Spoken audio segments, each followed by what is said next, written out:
Just on you before you show us. I want you to. I don't want to take away anything you're going to say, but she has multiple books. I want to just give you one example. In 2019, she published 3 books. They're all official cookbooks for various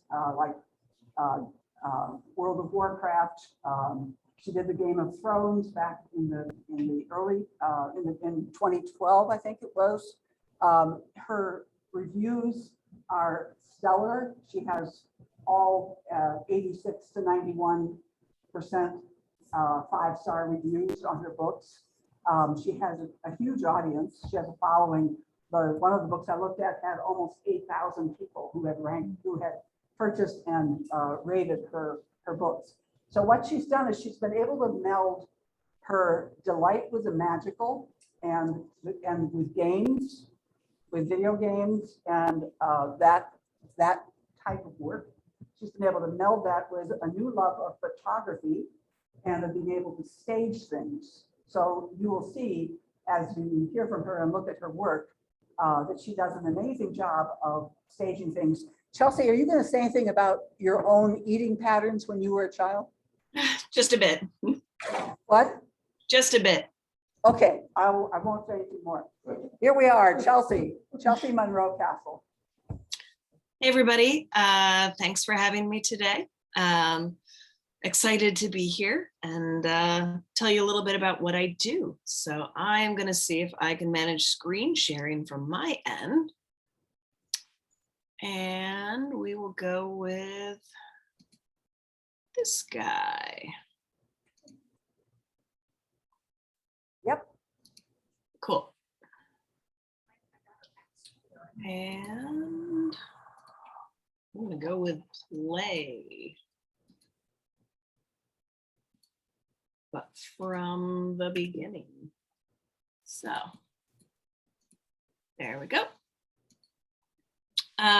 So I am a cookbook author, somewhat by accident. And I'll tell you a little bit about how I got started, my process.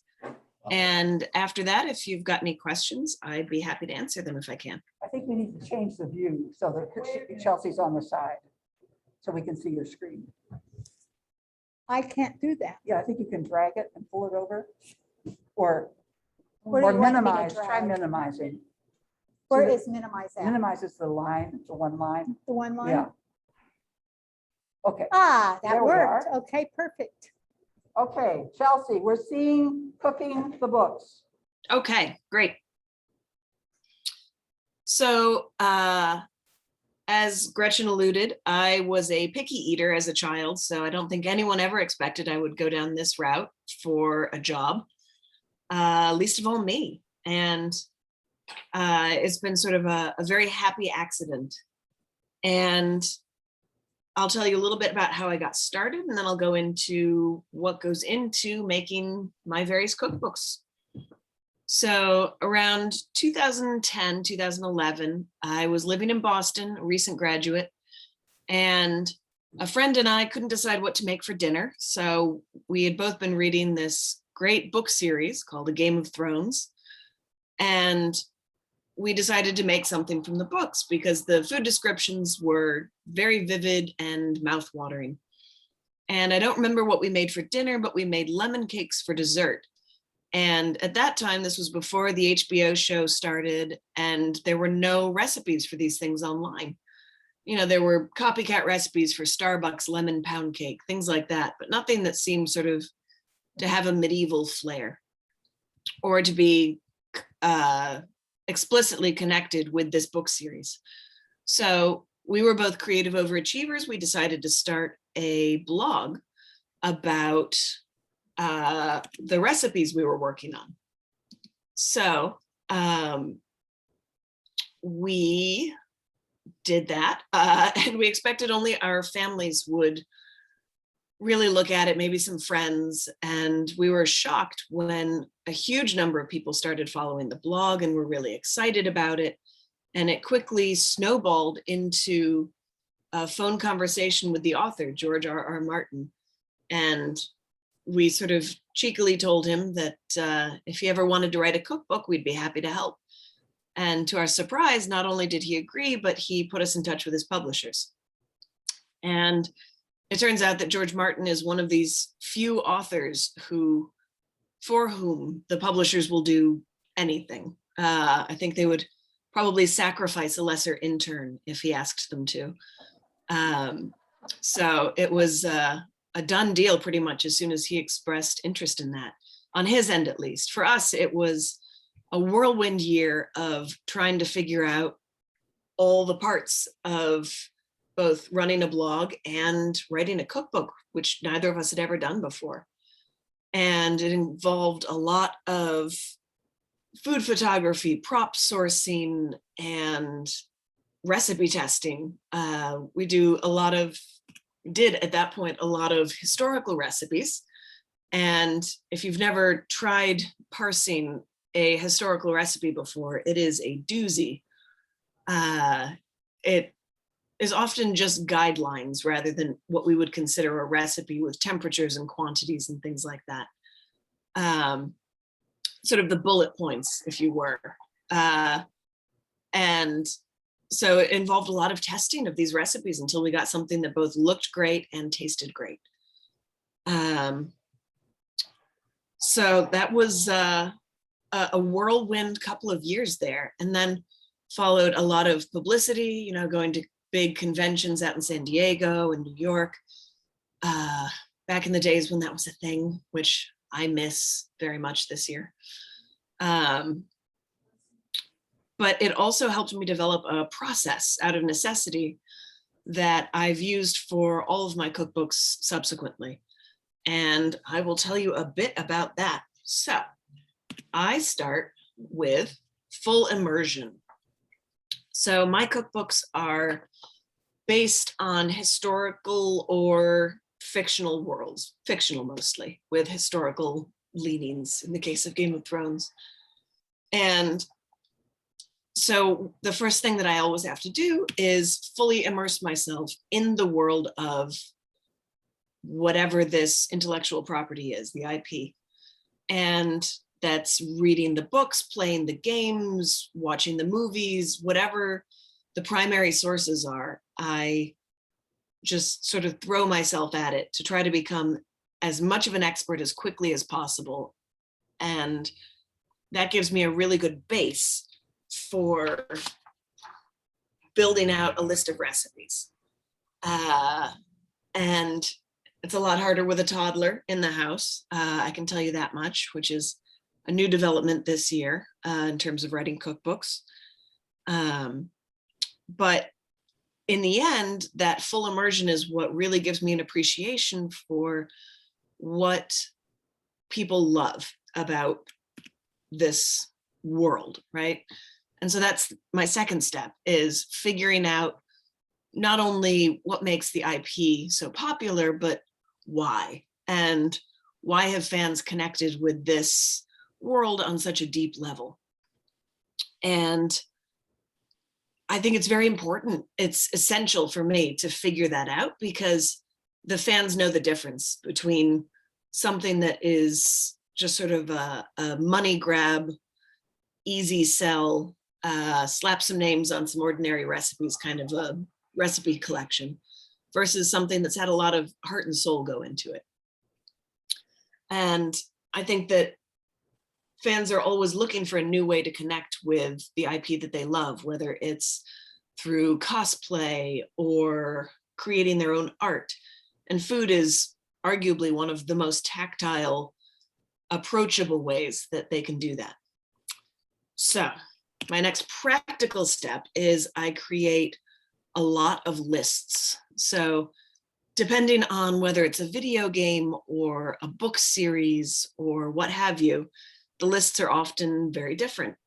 I'll make a list of all the food that exists in the world of whatever the setting is. So for Game of Thrones, thankfully, the internet is a wonderful place sometimes. And a lot of people had already put together lists of every food item ever mentioned in this book series, which was enormously time saving from my end. But it's also about understanding the culture and the location in the books and how their climate might affect trade routes. It's sort of like I like to think a fictional locavore approach. And it's important to get all those details right, because what makes these worlds so successful is their immersive quality for the most part. And I really like to honor the effort that the game designers or the authors have put in on their end by following through and using that level of detail when possible to inform my choices about the cookbook.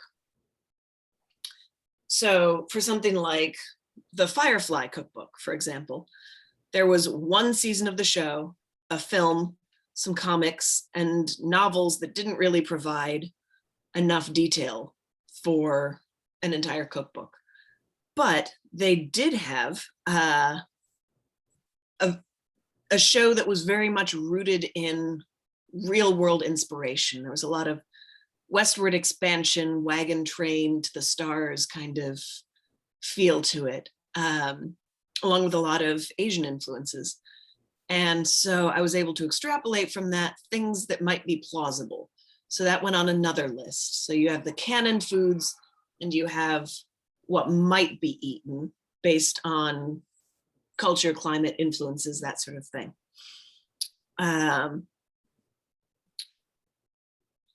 Something like Game of Thrones has enough, more than enough concrete foods to pick from. And so that was not as much an issue, it was more an issue of trying to pick the best dishes out of many, many very tasty options.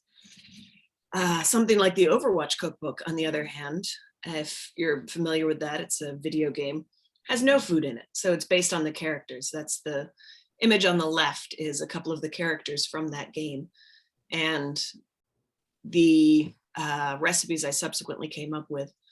And I like to do sometimes a visual sort of splash sheet like that to make sure that the pictures are not repetitive, that the colors go with each character appropriately, things like that. So the next step in my process is exhaustive testing and photography. And one of my least favorite questions, and one that I find very silly, is always when someone asks, well, have you actually tried the recipes in your cookbooks? And not only have I tried them, they were for dinner that night, that on the day when I shot the picture.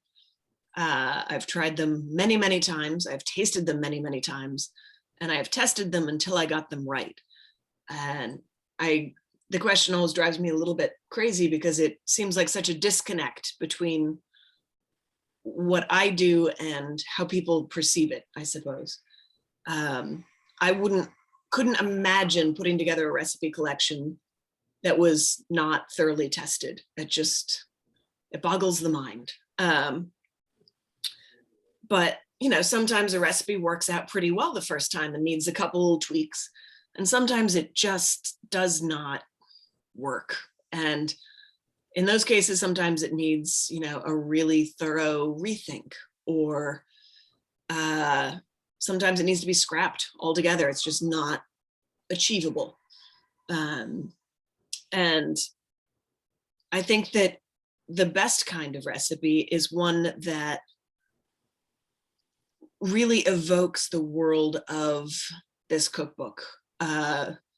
Whether it's Game of Thrones or Firefly or Star Wars, it should make the readers, the cookbook readers, feel like they're taking a little step closer to that world. And a great way to do that is the photography. And so I try to make the photography as immersive as possible. I think photos, when possible, should really tell a story in a cookbook. And it's great if it shows you, ideally it also shows you what the finished beverage should look like, what the finished loaf of bread should look like in a great world. And I think any story that you can work into a photograph is sort of icing on top, if you will. So with these two, the story can simply be, here's something to warm your bones in the frigid depths of winter, or, this ice cold mug of ale was just tapped from a barrel in the cellar, so you'd better take a sip before that foam spills over the side. It draws you in and makes you really want to be a part of the picture and be a part of the food. With the exception of the Star Wars Galaxy's Edge cookbook, I do my own photography. That was a very steep learning curve that I'm still climbing. A lot goes into it, and it, as a one-person show, is increasingly challenging. But I do the staging and the prop sourcing, or creating the props if necessary. And sort of tweak the photos how I think they best look and how they best convey the world that I'm working from. And we've got here some of the prop making that I've done in the past. So in the top, we've got an image from the game, and then the middle is the prop that I actually made, and on the right is an image of that same prop used in a food photograph that went into the cookbook. And it's a lot of effort, and a lot of people won't notice it necessarily, but if you've ever played Skyrim, you've probably fought mud crabs, and it's sort of a little love poem visually, I think, to those fans, because if they see that, they know exactly what it is, and they appreciate the effort that's gone into it. The bottom is a Star Wars droid that still haven't quite managed to finish, but was mostly just fun to create.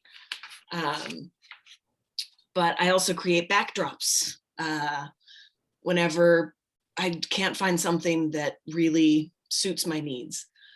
So on the top here, we've got a screenshot from the show Firefly, and the image that went into the cookbook, and then a picture of the prop on the right, the actual backdrop that I made. And so I color matched when possible and tried to just sort of evoke the feel of being in that part of the ship, so that, this character's signature drink would really feel appropriate to the space. Something like World of Warcraft, I was fortunate enough that they have in-game images for all of the food that I picked. And so that was a fun challenge of trying to take the original image and evoke that in the pictures that I took. And that was a lot of fun, actually, because I had never had a visual reference to work from, and it really helped inform my choices of what I did. So my last step is letting go. And this is often the hardest part for me when it comes to writing cookbooks, is handing it over to the publishers and letting go of control. And sometimes that means the photos will be cropped or zoomed in a way that I don't like, or the picture with the baby goat doesn't actually make the final cut.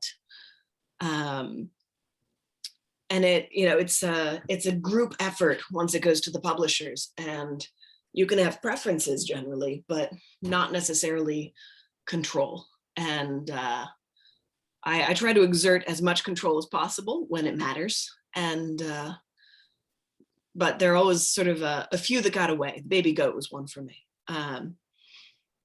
But I also struggle with my own personal hangups when a book goes to the publisher in the final draft. And it's the things that I wish I could have done better, or wish that I could have included. And if I only had time, I would have made that fizzy cocktail to go with the recipe collection, or what have you. So like for the Star Wars cookbook, I had really wanted to include some molecular gastronomy, sort of food science recipes, but I just didn't have enough time. I had about 3.5 months to put that one together. And it was all we could do to get it out the door in time. So that's always tough, and those sort of haunt me a little bit, but I'm able, if I need to get a bit of catharsis by putting up a recipe on the blog and really getting to play there, which is something I'm looking forward to doing in the future a little bit more. So that's pretty much what I've got. And I would be happy to answer any additional questions if anybody has them. This is a little bit of the info about me, where you can find me online, my website. I'm on Twitter, Facebook, which is not listed there, but it's easy to find. Instagram is mostly pictures of cats and chickens, weird bugs in Vermont, but also food occasionally. And Chelsea, yeah, a couple questions for you before we open it up to everybody. yeah, You talk a little bit about, I'm trying to get you on the screen here, so see if we can do it. Is that gonna do it? Swap, yeah, there you are. Can you talk a little bit about how you got, well, number one, how you got into actually having contracts, because you get advance payment and you have contracts for the books that you make now, right? You are a recognized authority in this field. You've created your own niche. yes. So how did you do, what were the particulars that you did to get there? And then kind of a related question about marketing, because your books have been very successful. They're selling, you're getting a steady income. So how much marketing do you have to do, and how do you do it? Sure. So for the first half of that, I, like a lot of, I think, successful authors, it was a perfect storm of hard work, luck, and right person, right place, right time, right? Because George Martin wanted the cookbook to happen, it happened. And so that was the bulk of, I think, the push to get that to happen. It was not a dream that we had, sort of a fantasy, if you will. And we didn't actually expect to get a cookbook deal out of it. But once we did, we took it enormously seriously because we knew what a rare opportunity that was. And so that was with Random House. And that sort of is what kicked everything off after that. And they offered us a very fair contract, really great contract, that terms of which I've been chasing ever since. I don't have an agent. I've tried it a couple of times, and they weren't able to get me deals that I then later got for myself. So that was just not a good fit for me. I think it's probably essential for a lot of people, but because what I do is very niche, it just is not a great fit. And for the most part, I have the contacts if I have an idea that I'd like to pitch. And there's not really much that an agent could do for me apart from maybe argue for better contract deals, of which they would then take the difference. So for me, at least, that is a thing that I've tried and it hasn't really worked. And so when you got the Random House contract for the Game of Thrones Fire and Ice, how did you get the next book? What did you the do? publishers came to me, actually, because my friend and I had this blog going, and the Feast of Ice and Fire cookbook had been much more successful, I think, than even Random House anticipated, or George Martin. So it was well known out there, and it was before this genre really kicked off, I think, in a big way. So they came to me, and I had to play hardball for a moderately fair contract, but did so, and I've been gradually getting concessions out of them every deal since. So it's a work in progress. So they came to you and said, we'd like you to do a video game, or we'd like Yeah. you World of Warcraft was the World second of one. Warcraft. So then you did the same process you just described. of Yeah, Your five steps. yes. Yeah, okay. And then do you have to do any of your marketing, or is it all done for you by Random House? It's generally done by the publishers. But in the case of many publishers who do this kind of book now, it's sort of quantity is pushed. So they're always trying to get the next book out and really promote that. And then the next book and the next book and the next book. And that means that some of the publicity really and the marketing gets dropped along the way. And so for my part, I just try to be available and visible on social media as much as possible. And that includes if people have questions, about typos or quantities for the ingredients in any given recipe. I just try to be available and transparent whenever possible online so that, people can find me and engage. Can you bring up your website so we can see how you do that? Sure. Your blog, I'll make you small again. Desktop.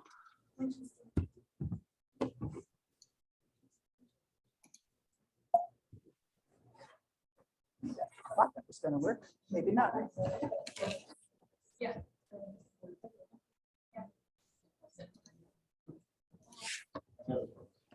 Ah. Okay, well, Needs to be able just to share her Yeah. screen. okay. And let's see, there we go. So this is my website. I've got the, the social media links up here, excepting Instagram, because I just don't really use that for work necessarily. It's just sort of personal account, but kind of fun to tag along. So I have, a fairly basic website. I try to make it as easy to navigate as possible because there's actually quite a bit of content on it. But the list of cookbooks I've got here, and the last one is, any mistakes, any typos that I know about in various cookbooks. So people can reference that without having to come to me. And make notes in their own cookbooks. There's always something that falls through the cracks in the editing process.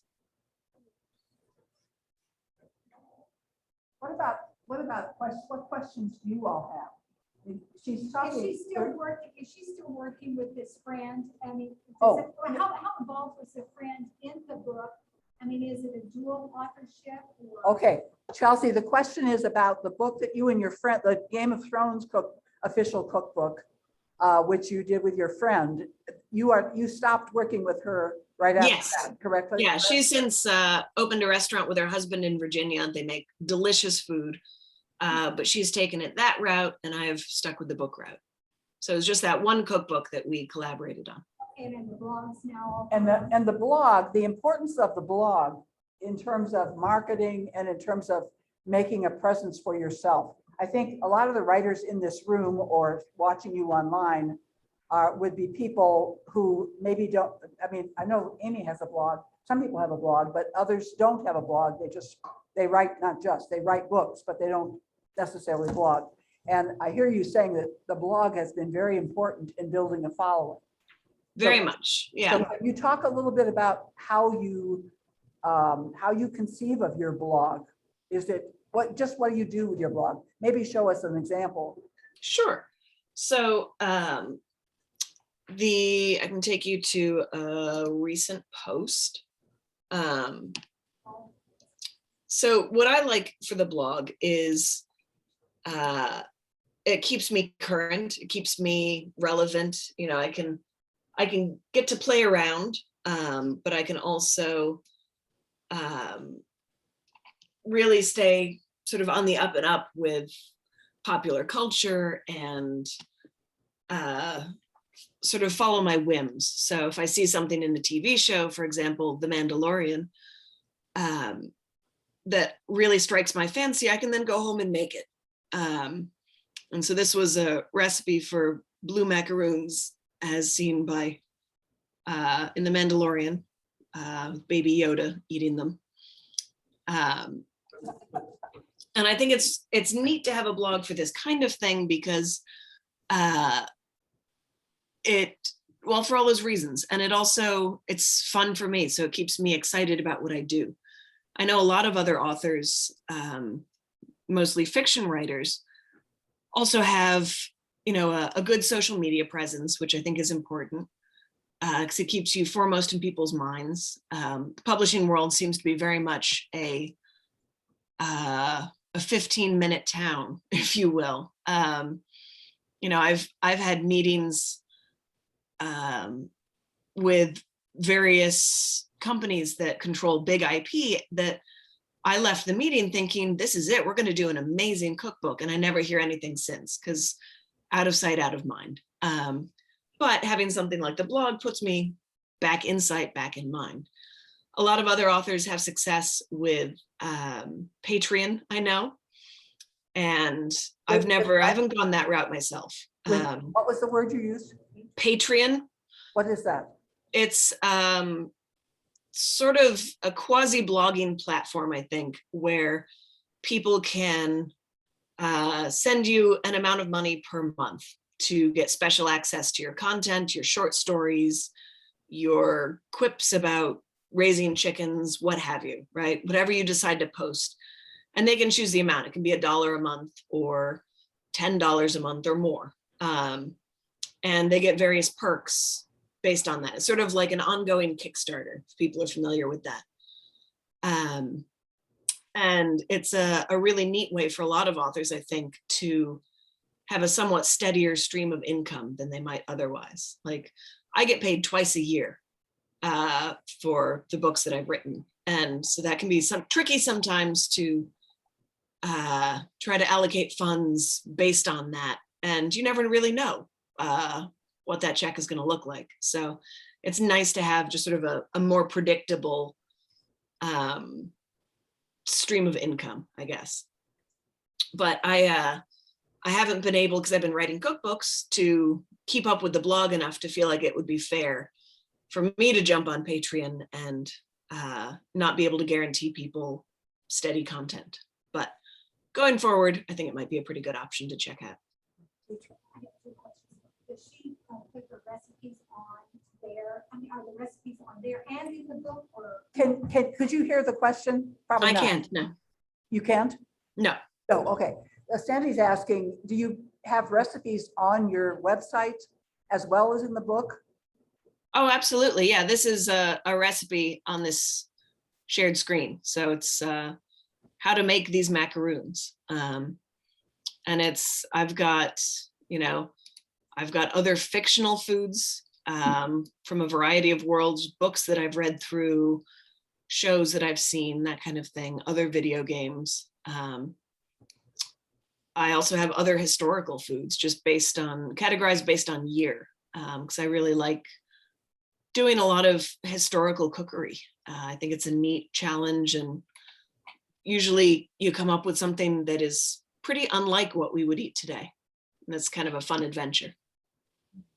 Sandy has another question. Since I've not seen her books, I see a lot of dialogue there along with the recipe. How much of that does she put in her books? How much of it is only recipes, like an old-fashioned recipe book, or is it dialogue?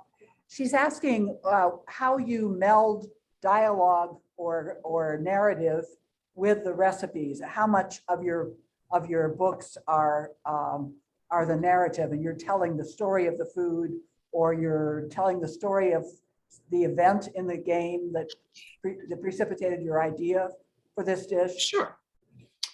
For the books, it's usually a couple of paragraphs at most, just to sort of ground the recipe in the world, let people know where it's coming from, maybe who ate it, that sort of thing. I go into a little more depth. I'll show you on the blog, but it's not one of those, memoir recipe pages where you have to read through a huge amount of text just to figure out, A, the person's life story, and B, how to make biscuits. Because it's a little hard for people to see, let me just explain. This is a recipe from 1390, right? If you can't read it, that she's telling about, and then giving you the recipe, how to make it. Okay, and this is on the blog. So Chelsea, do you have a way to open up one of the books to show us? Sure. Yeah, let me grab one. I should have brought my copies. I have a couple copies of my books that are amazing. And I also wanted to ask you, you have Stardew Valley, right? Do you do Stardew Valley, the game? The video? Yeah, I've done a couple of recipes from that. Well, your cousin is very much into Stardew Valley. Your It's a cousin- very popular game at the moment. And also Pumpkin Days. Nice. So let's find a good one in here. So this is the Game of Thrones cookbook. And for this book, we did a modern and a historical recipe for each dish when possible. And so this is the historical recipe from the 15th century. It's a recipe collection just called 2 15th century recipe books, cookery books. But it gives you a really nice recipe for a very rich custard sauce. And you can see the picture there also.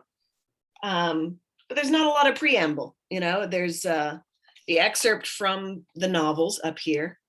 There's all of the sort of bullet point statistics, what the serving size is, how long it takes to make, what it pairs well with. I always like to include that so that people can build a meal if they're keen to do that. And then we've got the sort of our narrative and what kind of recipe it makes, what the finished dish is like. And then this is an excerpt from the actual historical text. And then it jumps right in to how you make it. So it's not a lot of preamble. And then you also give an easy way to make it, right? Yes, yeah. Well, not necessarily easier, but just sort of A what modern- we would now think of as a modern custard sauce. And it's really neat in that book collection to see the side by side and sort of be able to compare between the historical dishes and the modern dishes. Other questions? Research, she says she had, you know, the old recipe from old recipe books and whatever. I'd like to have some insight into how she does that research and what would good sources. Can you talk about the research that you do, both in terms of finding the recipes from historical cookery books and also just researching the period? I mean, you gave us a little sense when you said you watch the movies and you look at the current books and you play the games, but what about the deeper historical research that you do? How do you do that? Well, for better or worse, a lot of these books don't really have a historical context. You know, it's in a fictional future or an entirely fictional world that is not really connected to ours. But based on sort of their aesthetics and narrative, you know, the world of Firefly, for example, there's sort of a giant monoculture of American mixed with Chinese influences. So that informs my choice about what kind of recipes to look for. Something like Game of Thrones was very much steeped in history. And so for that, it was a lot of online websites that give access to facsimiles of old cookbooks. I've since added a fair number of print versions of those also, but the internet still remains the biggest workhorse, I'd say, for actually finding useful, searchable databases for historical recipes.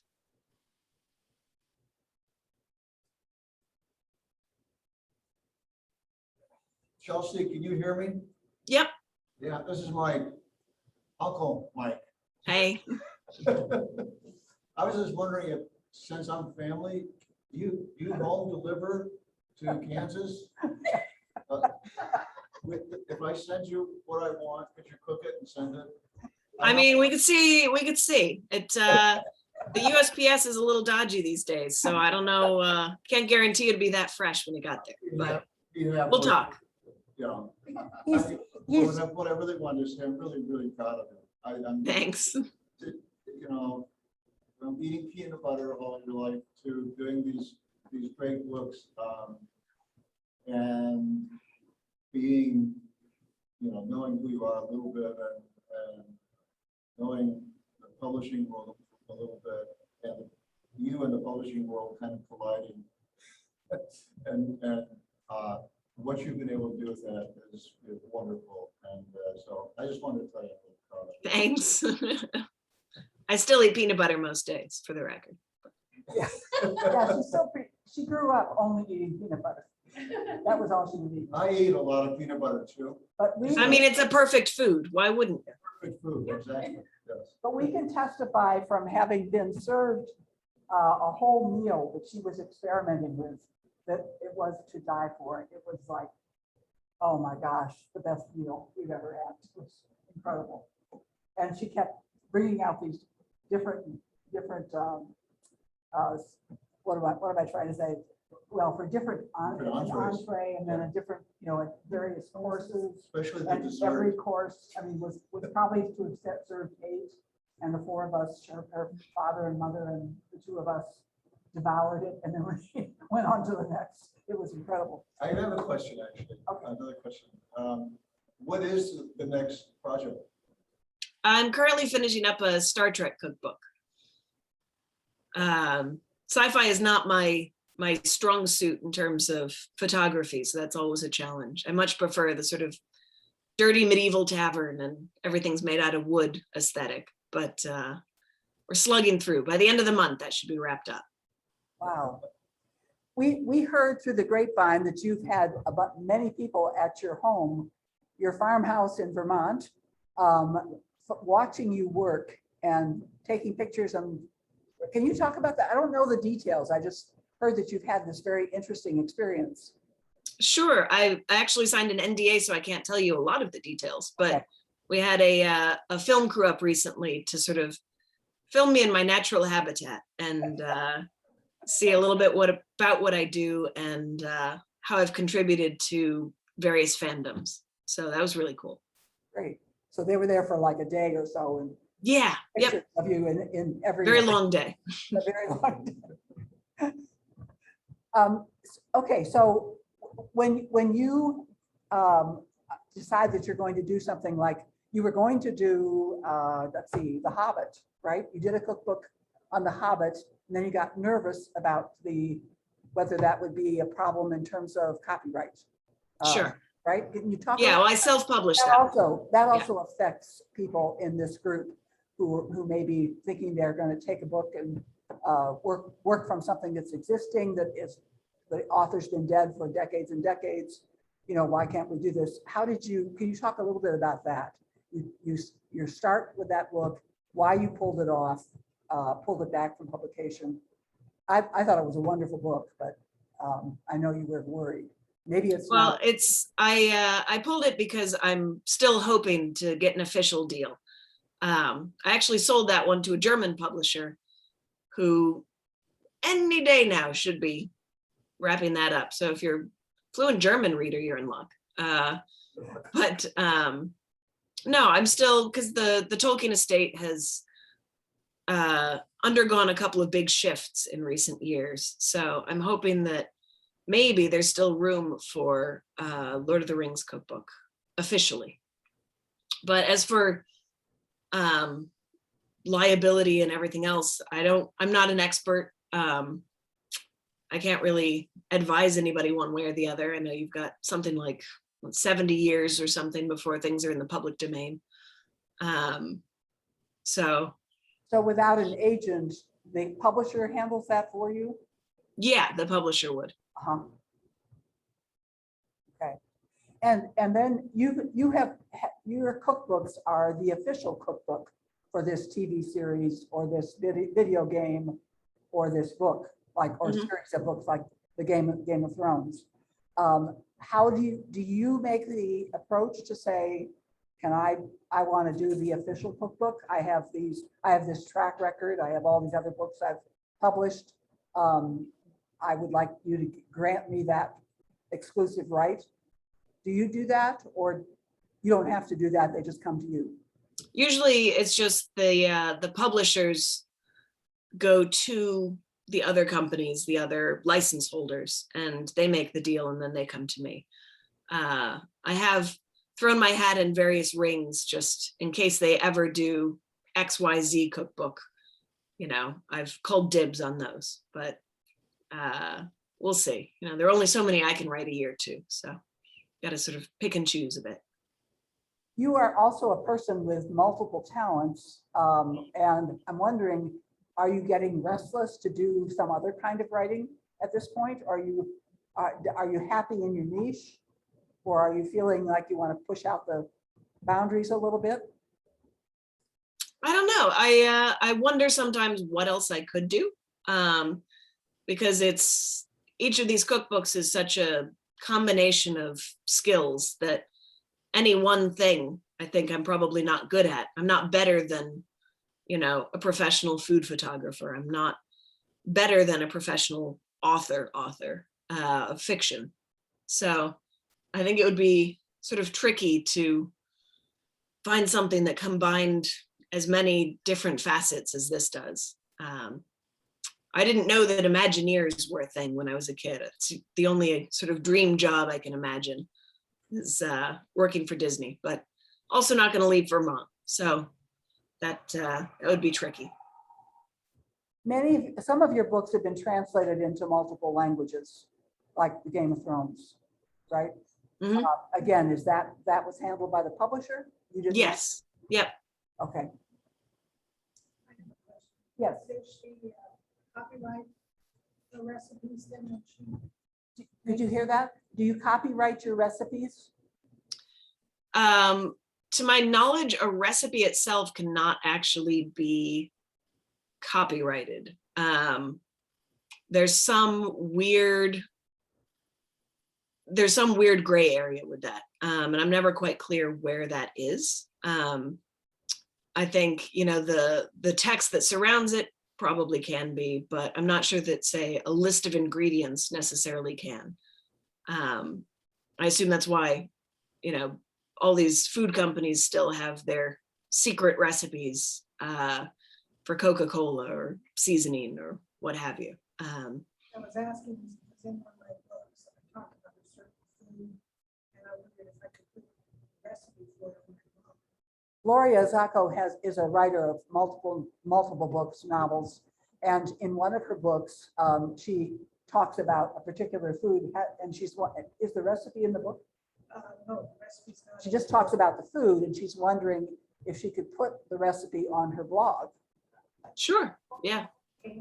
If she doesn't know the source. I think it's fine. You know, you'd probably be rewriting the instructions for, you know, which ingredients go into the bowl and what you cream together and things like that. So given that, I think it's probably fine. I mean, it's also neat if you can track down where it did come from. So you might be surprised, you know, if it's a 1968 Betty Crocker or if it's older. We actually have a number of writers in the state of Kansas who have been playing with, have actually published their books with some recipes at the back. One of the books that won last year's prize for best children's book had recipes at the back. It was Oh, what a neat idea. quite I like charming, it. yeah. And I also wondered, do you copyright your photographs? I mean, all of that, it's, the books are copyrighted. So anything that goes in to the books is under the umbrella of the publishers. On the blog, again, gray area, I'm not sure. Do you I don't own think, the you know, I could copyright? call someone out on stealing something and pretending it was their own, but Do you own the copyright to all your books? no, The publisher owns it?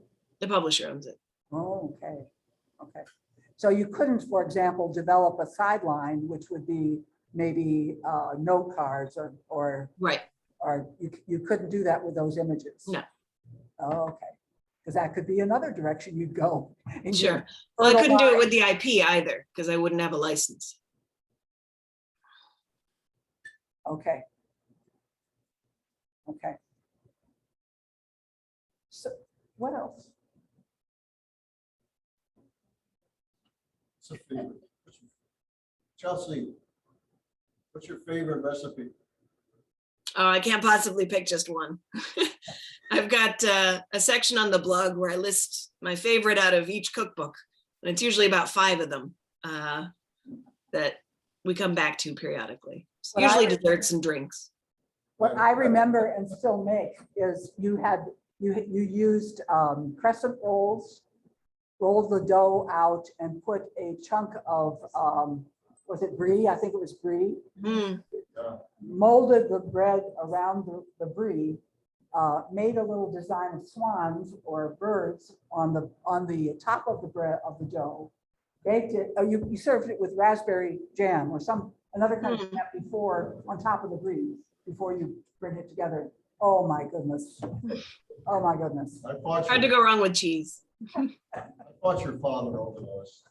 He was eating too many of them. Probably.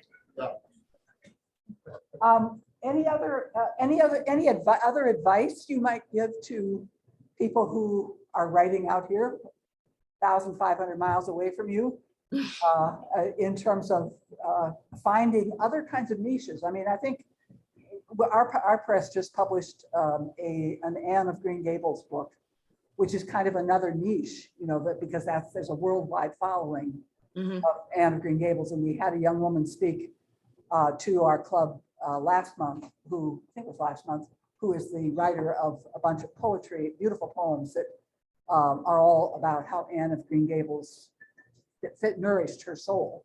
Hmm. And it's really a beautiful book. So I mean, that's another kind of idea of how do we find a niche. But there are other ways that we can find niches, I think, not to exploit. but- We have a lot of poets. Yeah, we have a lot of poets. Yeah. Yeah. Any last minute thoughts of encouragement or instruction or suggestion? I'd say in general, just do what you love. And if writing's what you love, it's great to have the ambition and drive to get published and make it a bestseller. But,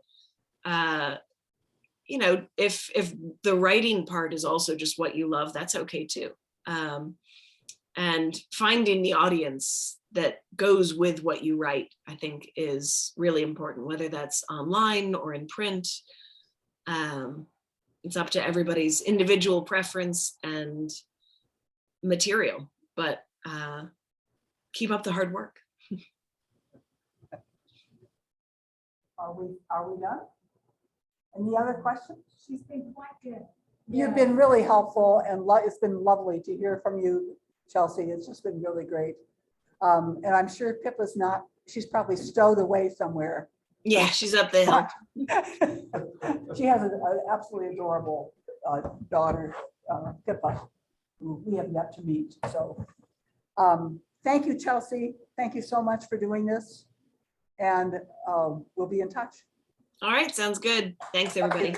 Bye-bye. You can just click off, if I know you have a limit of an hour. So you can just click yourself out of the Zoom. and Okay. We'll keep the Zoom on for what we're going to do next. All right. Thank you. You just posted? No, Oh, okay. So she's off. I'm just thinking, do we have anybody on the Zoom? no, Oh, we don't. Uh-uh. Okay, no. okay. So What, Well, we did not. Not really Dixie signed in, but I didn't- I didn't see her. I didn't see her on. okay. I thought it might be useful as a kind of follow-up to this presentation to have a few, to take about 10, 15 minutes individually to think about the niches that would be naturals for you. And it could be niches, it doesn't have to be like, cookbooks or something that, narrow maybe, but what are your niches of your own expertise?